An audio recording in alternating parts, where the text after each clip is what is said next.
여러분 안녕하십니까? 이충건 방송의 이충건입니다. 오늘은 미국 주도 인도 태평양 경제 프레임워크 IPEF의 출범과 가입, 향후 과제는 무엇인가에 대해서 말씀을 드리겠습니다. 방송에 앞서 아직 이충건 방송의 구독자가 아닌 분은 동영상 아래 구독과 좋아요를 눌러주시기 바랍니다. 방송 제작에 큰 힘이 됩니다. 중국의 경제적 영향력을 억제하기 위해서 미국이 주도하는 다자 경제 협력체인 인도 태평양 경제 프레임워크인 IPEF가 5월 23일 공식 출범했습니다. 조 바이든 미국 대통령은 일본 방문 이틀째인 이날 오후 도쿄에서 IPEF 공식 출범을 발표했습니다. 작년 10월 바이든 대통령이 동아시아 정상회의에서 IPEF 추진 의사를 밝힌 지 7개월 만에 내놓은 결과물입니다.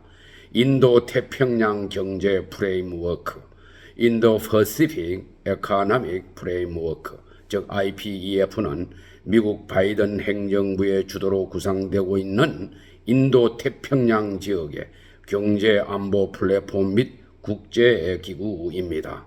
IPEF는 관세 인하와 부분적인 규제 철폐에 방점을 두었던 다자 및 양자 FTA보다 더 범위가 넓은 경제협력체를 지향하고 있습니다. 먼저 미국은 IPEF를 통해서 무역 촉진, 디지털 경제와 기술 표준 정립, 공급망 회복력 달성, 탈탄소화와 청정에너지, 인프라 구축, 노동 표준화 등 6가지 주요 분야에서 합의안을 만들어내고자 합니다. 이는 궁극적으로 인도 태평양 지역 내 파트너 국가들과 미래 산업과 산업 정책의 국제 표준까지 정립하겠다는 것으로 바이든 행정부는 인도 태평양 지역을 일종의 거대한 경제 플랫폼으로 묶어낸다는 구상을 배경으로 놓고 IPEF를 추진 중인 것으로 알려지고 있습니다. 또한 IPEF는 공급망 재편과 더 나은 세계 재건 구상 등 산재해 있던 바이든 정부의 중국 견제 구상들을 통합하여 구체화하는 결과물이 될 것으로 예측되고 있으며, 결과적으로 인도 태평양 지역에서 경제적 연대를 통해서 중국의 영향력 확장을 차단하고 견제하기 위한 목적으로 구상되고 있는 것으로 풀이됩니다. IPEF 참여국들의 경제적 비중이 중국 주도의 영내 포괄적 경제 동반자 협정인 RCEF, 즉 RCEP을 능가한다는 점도 성공적인 출발로 평가되는 하나의 잣대가 되고 있습니다. RCEP 참여국이 전 세계 국내 총생산에서 차지하는 비중은 30.8%인 반면에 IPEF에 참여하는 국가의 GDP 비중은 전 세계의 40.9%에 해당합니다. IPEF는 명칭부터 환태평양 경제 동반자 협정인 TPP나 영내 포괄적 경제 동반자 협력인 RCEP와 같은 협정이 아니라 규범의 틀을 의미하는 프레임워크로 되어 있습니다. 일단 구속력이 약한 개방 플랫폼을 지향하고 있습니다. IPEF는 미국이 글로벌 공급망과 인프라, 디지털 경제, 신재생 에너지 등 분야에서 아태 지역 동맹 파트너들을 규합해서 구축하려는 경제 연대 성격을 갖고 있습니다. 이로써 미국은 인도 태평양 지역에서 군사 안보뿐만 아니라 경제 분야에서도 중국을 전방위로 압박하겠다는 뜻을 공식화했습니다. 그동안 IPEF 구성을 위한 미국의 움직임에 민감하게 반응해온 중국의 반발이 예상됩니다. IPEF는 인도 태평양 지역에서 중국의 경제적 영향력 확대를 억제하기 위해서 미국이 동맹 파트너 국가를 규합해 추진하는 일종의 경제 협력체로 중국이 영내 포괄적 경쟁자 협정인 RCEF를 주도하고 포괄적 점진적 환태평양 경제 동반자 협정인 CPTPP 가입을 추진하는 데 대한 대항마 역할을 하고 있습니다.